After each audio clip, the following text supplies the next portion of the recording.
So now we're on to the second episode of this, I guess. Let's see here. Oh yeah, it was getting night. I'm gonna try and see how far I can get this time around, cause I think I'll probably. Oh well, I guess we'll wait and see. For the next 2 hours, we watched a movie on TV, not really paying attention, mostly catching up with each other and how we'd been. It's good to be back, and it feels like we're all just picking up where we left off 3 years ago. It's really nice. Finally, at about 10, Leo, Carl, and Flynn head out. I spend the next 20 minutes tinkering with the equipment, making sure it's all in order for shooting the next day. Once TJ finishes getting ready for bed in the bathroom, I do as well before getting into bed, heading toe-to-toe with TJ. There's a soft glow from the corner as Jenna sits at the table reading something. I lay in bed, staring at the ceiling, waiting for her to go to sleep.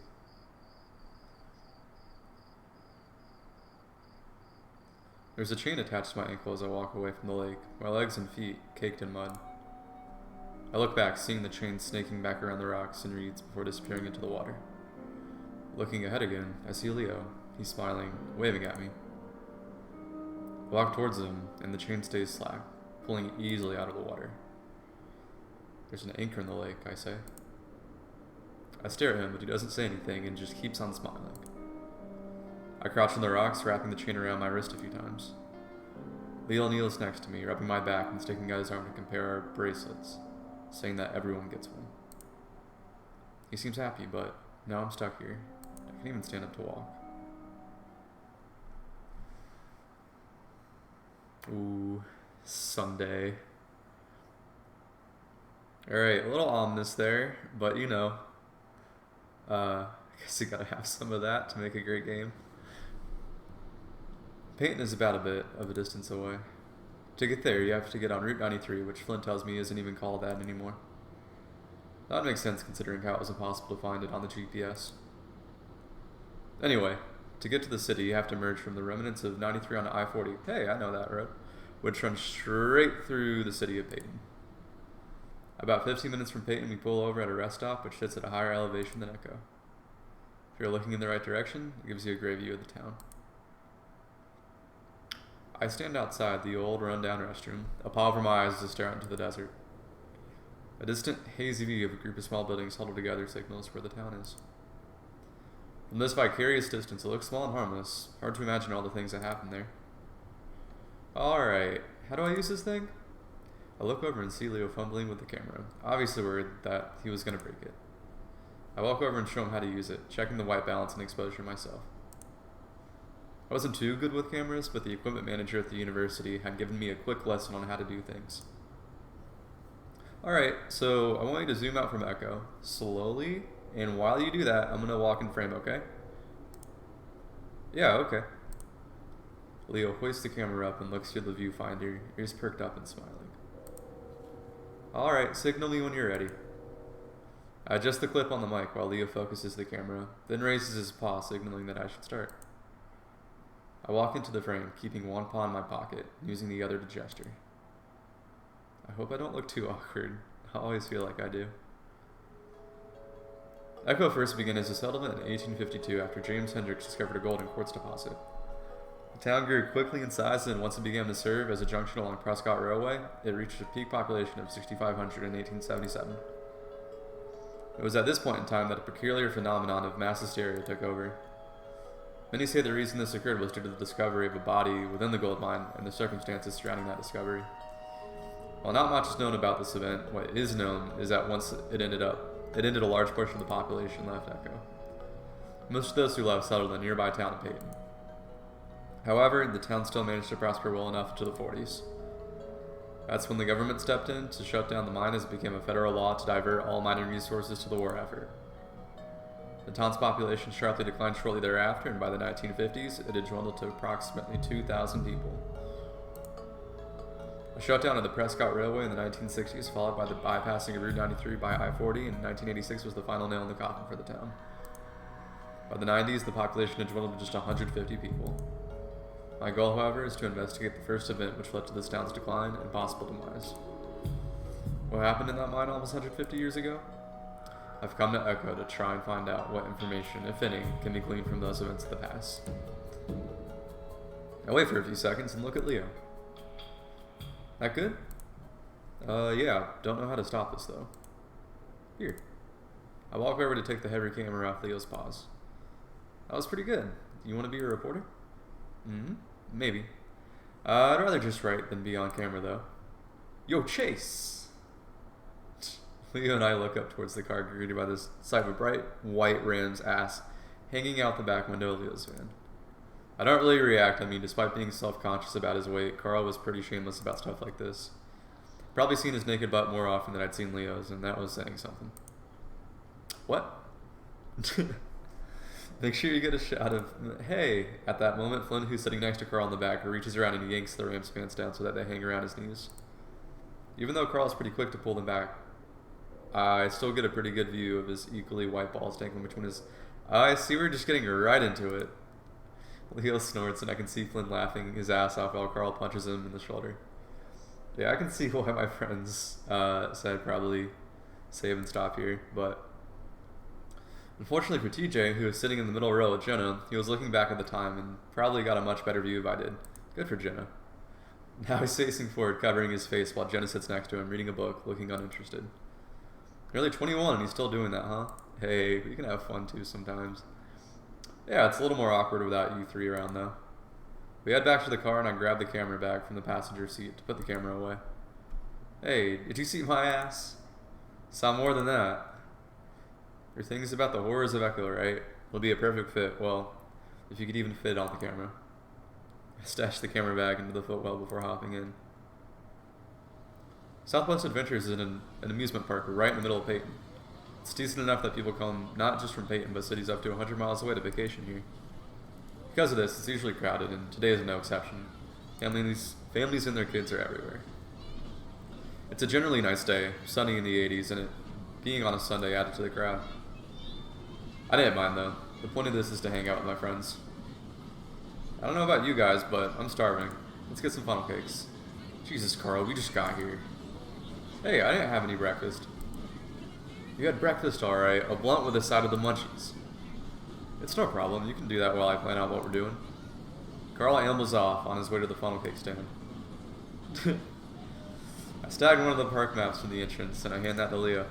Alright, so usually when my family comes here, we go clockwise to hit all the rides. Sounds like a plan. It's pretty crowded today, so we probably won't be able to do everything, but in this order we'll at least be able to ride Event Horizon.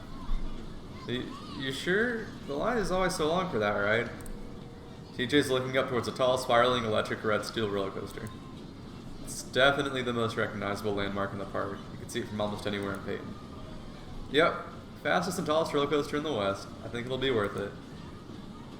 Oh. TJ rubs his arms with one paw to the corner of his muzzle, twitching a bit. I feel like someone might be afraid of roller coasters. I forgot about that. He used to have a pretty pronounced motor tic where the corner of his mouth would twitch up over and over again. It used to be a constant thing, but it stopped once we entered middle school. Guess it hadn't completely gone away. You alright, TJ? We could skip the big rides if you... Oh, hell, TJ, you're a fucking adult now. No, it's fine, I'm fine. I just haven't been on a roller coaster in a while. TJ snaps his head back towards us. He's all tensed up and movement looks like a rubber band being snapped. I'm riding all the rides with you guys.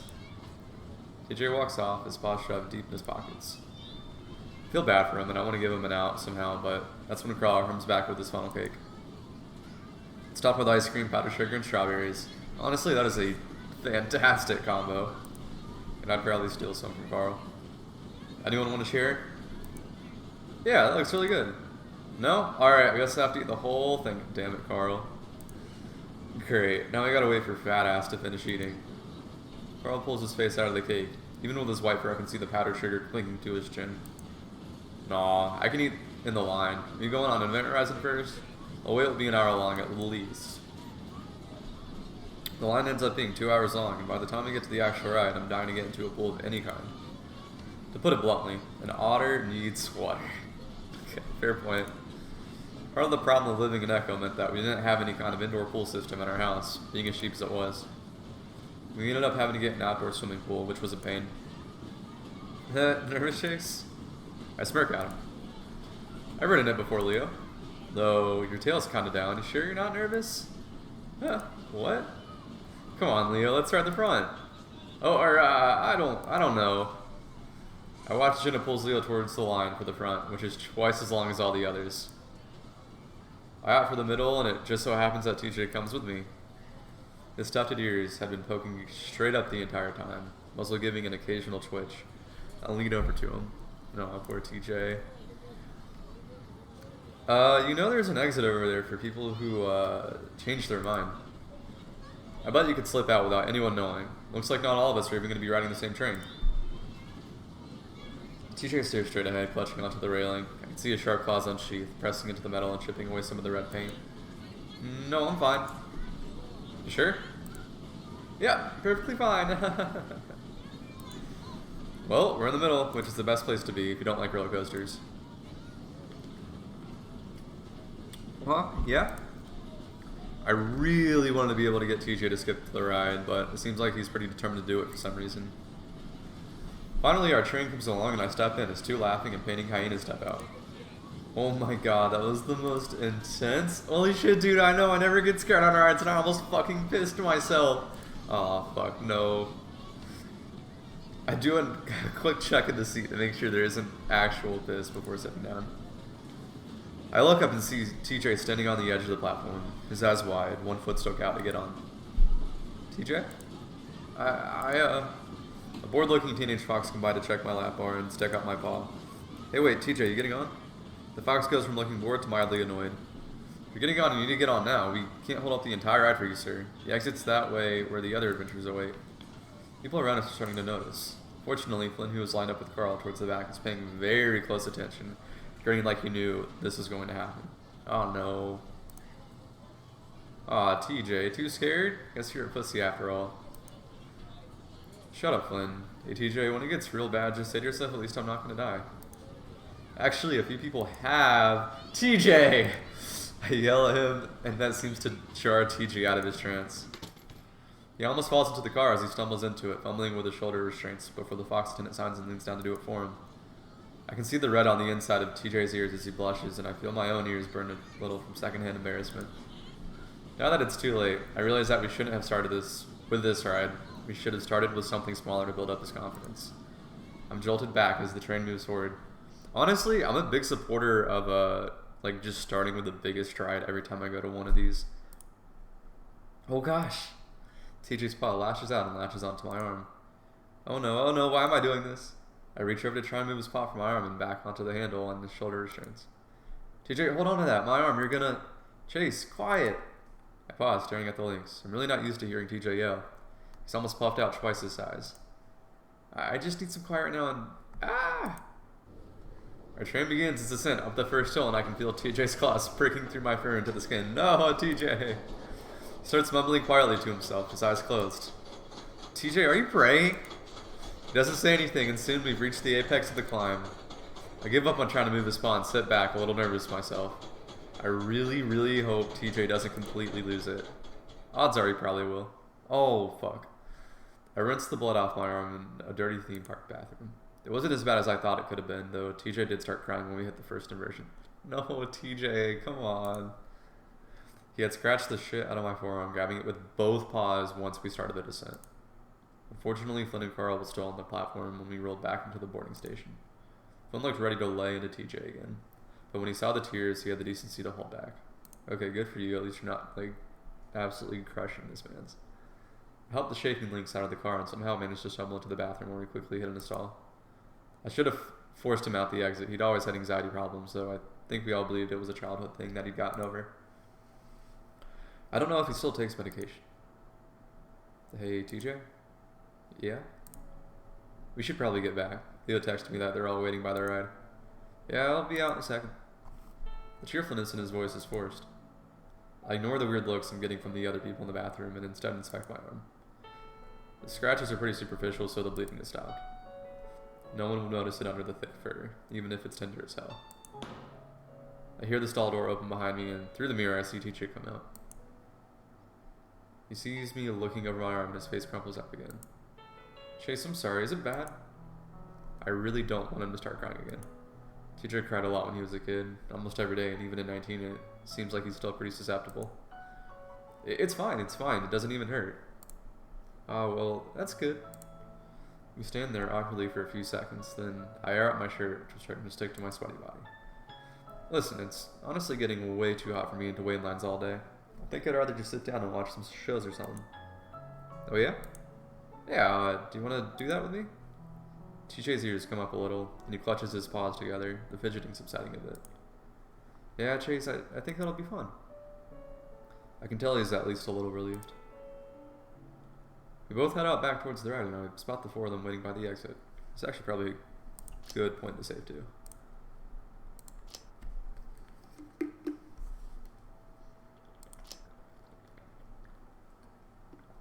We both head out back towards the ride, and I spot the four of them waiting by the exit. I furrow my brows. I spot Carl crouched on the ground, Jenna kneeling next to him and rubbing his back. Hey, everything alright? Jenna looks up, a sympathetic smile on her face. Carl's not feeling too good. You want to sit on a bench or something? If I move, I'm gonna... That's what you get for stuffing your face right before the ride. You think they sell ginger pills here, or ginger ale at least?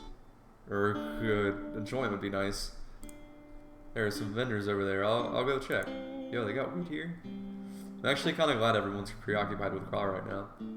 Take some of the heat off TJ. Let's move you to a bench. It'll be better if you're sitting down. Slowly, Jenna and Leo lift Carl up, and now I can see from his face that he's really ill. For the average person, our little outing might have already seemed like a disaster, but this is perfectly typical for us. Nothing ever went according to plan. We sit Carl down on the bench, and he bends over, his face in his hands, and he moans softly. Oh. TJ comes back with a medium-sized cup in his paws. He sits next to Carl. No ginger ale, but they did have some lime soda. Carl takes it and sips a bit of it before sitting back and belching. Oh, fuck it. I'm done, guys. What? What are you gonna do all day? Sit here? Actually, me and Chase are going to go see some shows. You can come with us. Guys, we were doing this to hang out with each other, remember? I'll leave him. We're wasting time. Oh, okay, Flynn. Flynn turns and walks off, his hand shoved in his pockets, hunched like a stone gargoyle. He definitely looked the part, being a lizard. Makes sense, I guess. Tim, that was probably a bit specious. Yeah, probably. Well, we all have our phones. Text us, alright? Sure. Jenna turns and follows Flynn, but Leo hesitates a moment. He looks at me before eventually turning to follow Flynn and Jenna. 5 minutes later, Carl's stomach settles to the point where he's able to get up and walk. At this point, I'm completely wiped out and I just want to sit down. I point out the first stage we see and they agree. I sigh gratefully when I sit down. Alright. It is a little hot for me, hold on. You look tired as shit. I crack an eye open to see Carl giving me a sidelong glance. I don't see it very well in the motel beds. I actually woke up around 2. You were gone. Now TJ's looking at me too and I feel a gut clench for a second. Yeah, I tried to go for a walk down the street. Hoped it would help me get tired. Well, if that happens again, you can just walk over to my house. I'm up until like 3 every night. Wow, why? Carl shrugs, leaning back and sticking his hibs up against the chair in front of him, earning him a dirty glance from its occupier. Games mostly. Sometimes I read. Carl rubs his chin, opening his muzzle, closing it, and then opening it again. You know, it would be pretty cool if he spent the night one of these days. The house can be creepy as hell when you're the only one in it. You're alone? Yeah, parents are vacationing in the regal paradise. Having a bloody good time, they tell me. Carl tries to put on an accent, but doesn't do a very good job of it. I was gonna say, I felt like I was supposed to speak in a British accent there. Oh, did you want to go with them? Carl blows a raspberry, laughing. Not really. Mom told me right away that weed isn't legal there either, so I took that as them not wanting me to come along. Oh. They did say that the chocolate there is real. Whatever that means, and they'd bring me some back. I guess I'm not enough of a fat ass yet. Come on, Carl. But dude, I'm getting there. Soon all I have to do is stand in front of the mirror, block out my face, and jerk it to my moves. Make a dumb snorting, croaking sound, and I can feel TJ looking at the two of us disapprovingly. Not the hardest thing to do when you're high. Wait, so you actually done it? Carl shrugs, smirking at me. Oh my gosh, Carl. I reach out and grab his chest. From what I can tell, there's a pretty firm set of pecs under there. What is happening? Carl puts a mock horrified look on his face. Sexual assault, he touched my breast. Oh, whatever, Carl. They're harder than mine. So now we're teenage girls in the locker room comparing racks? Hey, you're the one that brought up tits. You know what? I can see it. Yeah. You're the hot preppy one everyone likes. I'm the big fat chick you're all nice to, but called Big Thunder Mountain behind her back. And TJ hadn't been paying attention, distracted with watching some dancers come on stage. He looks innocently at us. Huh? You're the cute, naive Christian chick that only takes it in the buttons. That's to say a version. What? Let me feel your movies. I want to compare. What in the world are you talking? No! Small but perky.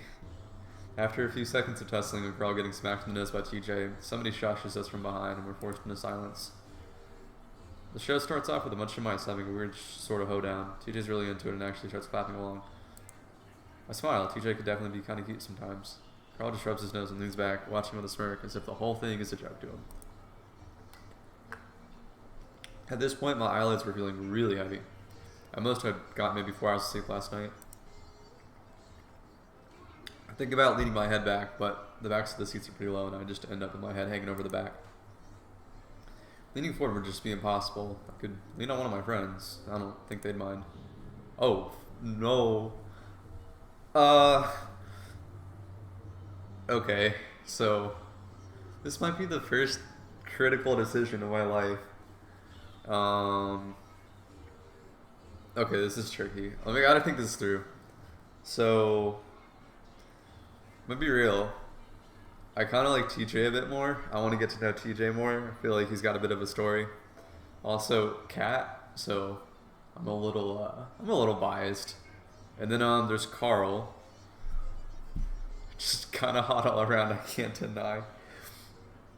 I don't know. Like, I really like the way they've developed the characters so far. Just makes this an impossible choice for me, I guess.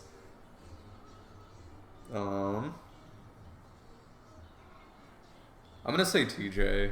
Sorry, Carl. Nope. Just knocks out. Oh my gosh, poor Carl. TJ might be smaller, but he's definitely an easy guy to convince, especially if he thinks he's helping someone out. TJ, can I lean on you for a bit? What? Why? He looks a little uncomfortable. I'm so tired, man. Alright. I lay my head in the crook of his neck and I feel him tense up a little, but after a while he relaxes. Yay! There's some heat coming off his neck and I'm pretty sure he's blushing. It's not too bad though. He may be slender, but his fur is pretty damn soft. TJ is, like, way too cute to handle too. The sounds of the clapping and fiddles start to drift away as the lack of sleep takes its toll. We're going back to Dreamland, or... Yep. Oh, back to scary. I feel along the rough edges of rock and dirt. The only thing I can hear is the shower of debris I'm knocking to the ground. The air is still and I have the vague feeling that I'm suffocating. I keep going. I'm going to reach the end eventually. Just have to keep moving. I can tell that I'm going down deeper and deeper. The space around me is growing smaller and smaller, and soon... Oh, did not mean to do that. And soon, I'm hunching so that my head doesn't scrape the ceiling. I can hear footsteps, not quite in synchrony with my own. They aren't any kind of footsteps that I've heard before, though. Stop and listen. There's definitely the sound of feet, but not like they're walking. It's like they're stamping down on the ground, making as much noise as possible. This is accompanied by a slapping sound, as if someone is smacking their paws on the ground as well. I imagine a canine toddler still insisting on walking on all fours while throwing a tantrum. It's heavier though, like an adult is doing it. That image makes the nape of my neck prickle, but I'm not scared. It's not long after that I stop that the noise stops as well, just 10 feet behind me. I turn, watching the darkness. Alright, I swear to God, if I get jump scared, or if this is like actually a horror game, I knew you'd come back. They always do.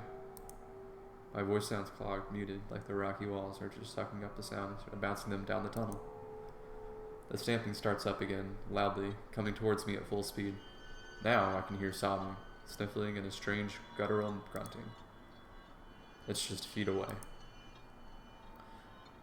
You're only moving in circles. Fears away just as the words leave my mouth, going back the way it came. Stand there a while listening until I can't hear it anymore. I turn on and continue, feeling the walls again as I make my way lower and lower. The smell hits me right as my paws hit it, slick and slippery. Blood coats the walls as my paws run along, like thick oil. It's warm and fresh, and now I'm getting close. My voice abruptly echoes down the tunnel. It's not far away at all. It's just like prefacing one of the characters is gonna die. And me choosing TJ like seal his fate, and now he's gonna like, oh, hey, that's a familiar quote. I knew you'd come back. They always do. I make my way closer and closer, and now fear pricks my heart. They always do. I hear muffled screams now as if someone is yelling with their mouth closed. Now the fur is standing up all over my body, but my feet won't stop. I keep going. I'm getting closer and closer. You're only moving in circles. I'm here. It's right here in front of me, and now I'm reaching out to it. Reaching out to touch it. I can't stop. I can't gasp. I jump. My head jerks up and my eyes snap open, looking around wildly. It's like I just came up from being underwater too long. Shit! Whoa! Teacher and Carl both jump shortly after I do. I look back and forth and stare wide-eyed back at me. It takes me a second to realize I'm still at Southwest Adventures at the stage watching shows. Jesus fuck, dude, are you alright? Carl? I lean forward to rub my face with my paws, trying to stop shaking. I'm fine. Just a really bad dream. I feel a small paw on my back as TJ rubs it. What about? I'm not really sure, just in a really dark place and some things that were there. Oh, that does sound pretty creepy. What kind of things? I think for a minute. The weird crawling thing, the screaming thing. I pull my head up, looking towards the stage, which is empty right now. It doesn't matter, it was just a dream. Hey, what happened to the show? Carl chuckles next to me, leaning back again. You missed him, dude. We've seen like 3 shows. Yeah, they even had a segment with otters doing water tricks. We thought about waking you up for it, but you were in a really deep sleep. That's too bad. I always love seeing my people laughed at for the swimming clowns they are. Oh my gosh. How long's it been? Carl checks his phone, which he already has out. Been about 3 hours. Could probably get some lunch now. Damn, that's a while. Okay, damn. I'm surprised I had at least woken up a few times, considering the uncomfortable position I had been in. I guess you feel better then? Yeah, I've been feeling better for the past 2 hours. Now I'm hungry. Oh, Carl. It's already 2 p.m. and I've composed myself for the most part, so I take out my phone to text Leo. Yo, that is an amazing paw. I'm kind of hungry. We should meet back up. He gets back to me pretty quick. Okay, mostly done with rids. Okay, good job. If you text like this, I don't like you. Meet up food. Stop it. We meet Flynn at a table in the food court where he's already bought some pizza. Carl immediately sits down and pries open the box, taking out a few slices. Of course. You guys have fun? It was alright. Watched a few shows about our state species history. Chase took a nap. Flynn eyes TJ, who doesn't say anything as he sits to take out his own slice of pizza, but more daintily than Carl had. Feeling better, TJ? Or Teach? Yeah, I'm fine. TJ nibbles on his slice of cheese pizza. Yeah, well, the pizza here is a hell of a lot scarier than any other ride, so you're braver than I am. I am surprised Flynn would say that. Where's Leo and Jenna? Flynn rolls his eyes and nods towards a row of carnival games to the right of the court. Fighting. They've been playing those games for a fucking half hour already. I'm not surprised. I grab my own slice of pizza and a napkin and make my way over there. Keeping with the theme of the Old West, the carnival section of the park is decked out with fake saloons and brothels. I spot them pretty quick. Leo's holding a pink unicorn and Jenna's carrying a green dragon. They seem to be in pretty good spirits, though Leo's grin is a little tight. Looks like a pretty successful haul, you guys. Hey, Chase. Jenna's grinning, looking a little smug as well. You guys finished? We're eating now. Leo shifts the giant unicorn around. Yeah, we're pretty much done, I think.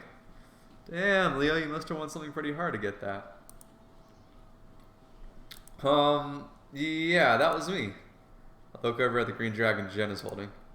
But what about that? Yeah, I won this too.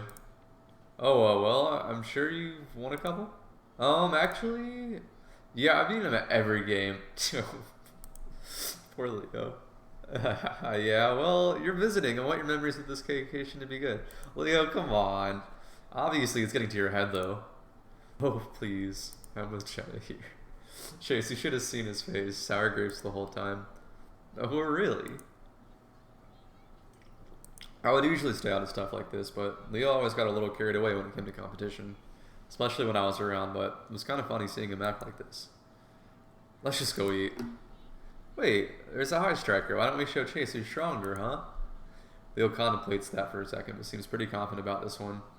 I imagine he's literally almost twice the size of Jenna. I mean, yeah, but I don't know if that's very fair to you, Jenna. I mean, he lets that sit, and honestly, I have to agree. Jenna, though, gets a little fox gleam in her eyes that I knew meant she thought she knew something we didn't. I feared I'm gonna woo your ex. Oh, wait, am I? Wow, Jenna's going all out. I'm also flushes under the fur, but it only seems to decide things for Leo. Wait. So Leo and I dated, huh? Right? Or did I misread that? And Jenna and... Oh, we gotta go back. Or no, yeah, she said I feared I'm gonna woo your ex, so it's gotta be me. My muzzle, yeah, we already read that. Oh yeah, he flexes his shoulders and sticks out his stuffed unicorn to me. I stuff the last of the crust in my mouth and reach out to take it. Jenna does the same, and now I'm hugging two massive stuffed animals to my sides, tripling my girth. What? Alright, let's do this. Step right up, test your strength. $3, 3 tries, ring the bell and win a prize. I'd like a try. Ah, we have a taker. A big strong wolf like you would have no problem at all. $3, please.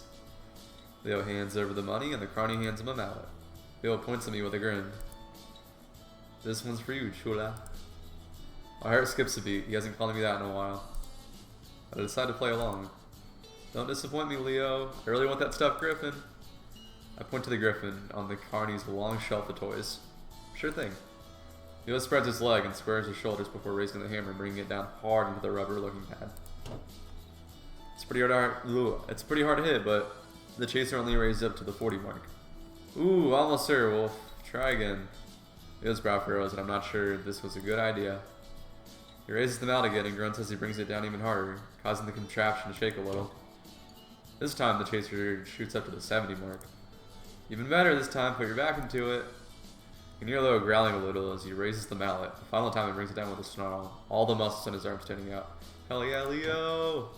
Pretty sure I feel the ground shake this time as the impact causes more than a few heads to turn. This time, the chaser only goes up to the 60 mark. Yeah, this are rigged. Leo gapes at the game. So close. $3 more, we get 3 more tries. Would you like to try again? Nope, my turn. Jenna already has her money ready and hands it to the carney. Oh, a little battle between the sexes, eh? Well, step right up, my fair fox maiden, and how will you fare against the big bad wolf? Leo reluctantly hands the mallet to Jenna. Alright, beat 70. Jenna points the mallet at me, winking. Don't worry, Chase, I'll get that griffin for you. Leo snorts loudly, folding his arms and looking pretty annoyed. Good luck, I was hitting that thing as... Before he can finish, Jenna raises the mallet into the air and puts it into a graceful swing. It's as if she were chopping wood as she brings it down hard into the rubber pad. It lands precisely and cleanly, in a sharp contrast with Leo's sloppy hits. I stare. Leo stares, the carney stares. Jenna simply raises her paws in the air. Yay! A few onlookers around us laugh and cheer. Oh my, the fair fox has won. Come over and pick your prize. Damn. Poor Leo. Sorry, buddy. The carney shoots a sympathetic but also amused smile Leo's way before turning to the onlookers. See that? A female fox, half the size of this male wolf, has rung the bell. Could one of you be next? Leo looks mortified but quickly changes his expression to a sheepish grin. Doesn't seem to want to look at me. Good job, Jenna. Jenna bounds back at us, carrying the big stuffed griffin. Give those ones to Leo so I can give you this. I hand off the stuffed toys to Leo, who grumbles a bit as he takes them. Damn, things are rigged. Yeah, probably. But... I don't know. Jenna hands me the griffin. Thanks, Jenna. That was really... She leans over and pecks me on the cheek. See Leo's eyes widen as she does it, his ears standing straight up. Oh, it was nothing. Leo stands there for a few more seconds, working his jaw. Awesome. He turns away and leaves, his arms still wrapped around the giant stuffed toys. Jenna starts laughing. Jenna? Oh, she'll get over it. He's just so damn fun to tease. I have to agree, but not when I'm being used to do the teasing. She's still really sensitive about the whole thing. You guys talked over, didn't you? Anyway, aren't you gay? Take a deep breath. Yeah, this ain't a question. I am bi. If you couldn't tell by the profile picture, maybe. I don't know. It's fine. I'm bi. Not really. What do you mean, not really? No, I mean, yeah, obviously I like Leo, but I like girls too. Oh, interesting. I sigh and rub my eyes with a paw, so a little tired. Hey, don't tell Leo that I work at the state fair every year. Oh, okay, well, I guess it might be rigged. Wasn't planning on it. The rest of the day is pretty relaxing. I had a few more of the mellow rides. Leo seemed to cheer up when I volunteered to sit next to him on the Ferris wheel. TJ even built up his courage to the point where he rode the swinging ship. Flynn and Carl rode the slingshot ride together, and with a video feed from the ground, I think it's the first time I've ever seen Flynn scared. Ooh. Carl did end up barfing after that one. Oh, poor Carl. By about 6 p.m., everyone's tired enough that we agreed to head back. I'm still exhausted, so I sleep for the half hour it takes to get back to the motel. When we do get back, I notice how good the sun looks right now. With a sigh, I remind myself that I'm here to actually get a project done, not just play around. So as everyone sits in the motel, I let them know I'm about to shoot some B-roll, gathering up my equipment and heading out into the heat. Dragging it outside, I set it up, sweating even under the evening light. Even this late in the day, the heat was pissing me off. For some reason, it's a lot cooler in Pueblo. My mind drifts back to the many days of summer under the blazing sun, the temperature rarely dipping below 100. I'm amazed poor TJ had never had a heat stroke. Yeah. It honestly kind of reminds me of like Arizona weather. Just stupid dry, like super hot temperatures, and honestly I kind of miss it compared to the humidity I have here, but I'm amazed. I've already read that. Let me see. When I put the eye into the viewfinder, I'm a bit disappointed at how broken down the town looks, even with the amazing backdrop. What a dump. Well, I'll say. Soon that I hear footsteps and talking behind me. Pause my recording and turn around. How's the filming? It's alright. Kind of ran out the sun, but it's okay. That girl looks like crap no matter what kind of light you shoot it in. Do you need us to keep quiet? Nah, I'm just shooting B-roll. I was about to come back in. Okay, really quick. I understand that we used to date and we broke up, but like, see, before I knew that, it was such an easy pick to choose Leo if I was to like, you know, have all the routes in front of me. But screw it. Honestly, I'll probably still stick with Leo now, despite that fact. Let's stay out here a minute. Carl and Flynn are getting a little loud. Besides, I want to talk to you. He wraps an arm around Jen and reaches out to the other one to pull me in so that we're both flanking him. I feel my shoulder pressed to the warm bulk of his side and chest. He'd always been taller than me. My eyes barely came up to his chin, but now it seemed like he was almost twice as wide. He definitely put on more muscle since I last saw him. Gains. I need those. While he was always pretty muscular, he'd been more on the lean side. Now his chest and biceps pulled his shirt tight. It felt nice, though like something very sturdy wrapped in velvet. Suppose it was a mixture of adding on both muscle and fat.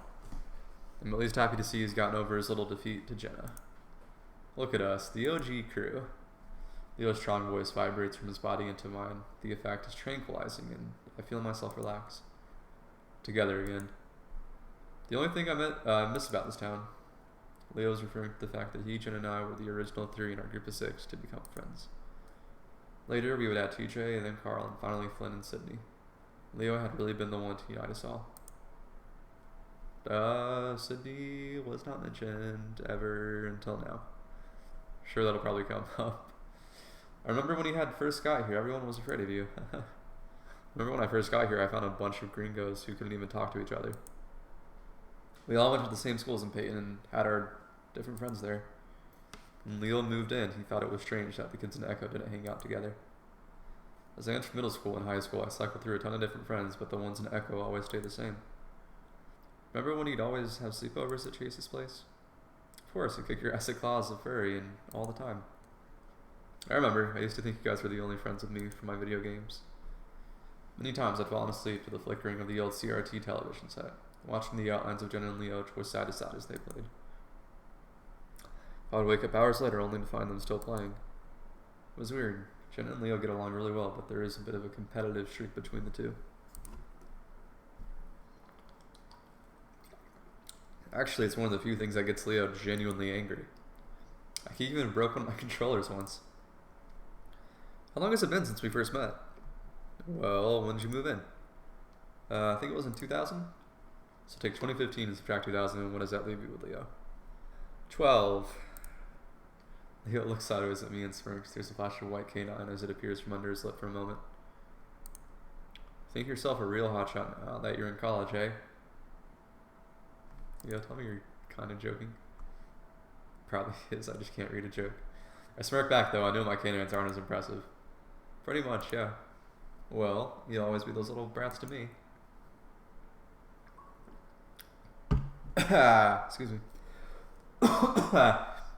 I feel Leo's wagging tail swat me in the butt. I'm not really sure how I feel about that. Speaking of which, are you two getting along over there? Jenna looks at me around Leo's broad chest. Yeah, sorta. Yeah, we haven't had many chances to hang out. No, why not? Well, it's college. It's also a pretty large university. I don't even think we've ever seen each other in passing. Yeah, things are different, but Jenna, we should do something together soon before we graduate. Definitely. Leo still looks a little disappointed that me and Jenna aren't keeping up at the university. But I don't know why. She had her friends, I had mine, and we did talk sometimes. Jenna nudges into Leo, causing us all to sweat.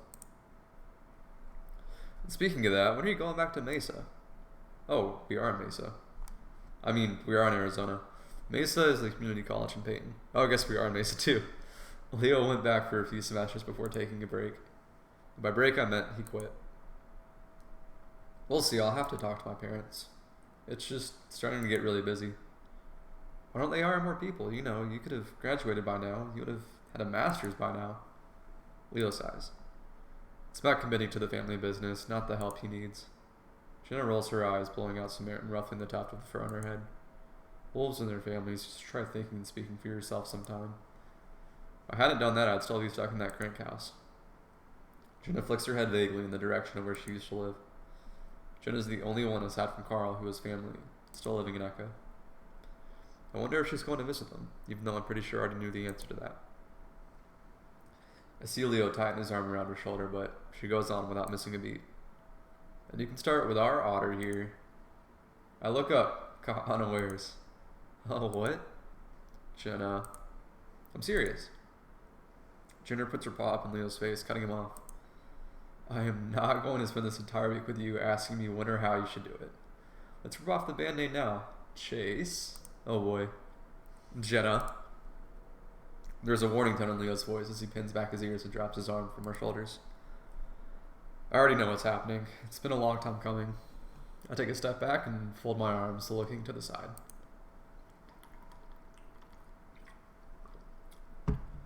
Chase, Leo has some things to say to you. And yes, it is about that. Now I'm going to head back in and make sure Carl didn't light up the bathroom. Jenna. His tone changes to exasperation as Jenna turns on her heel and leaves. Judging by the curl in her tail, I can tell that she's pretty satisfied with what she's just done. I return my attention to the road.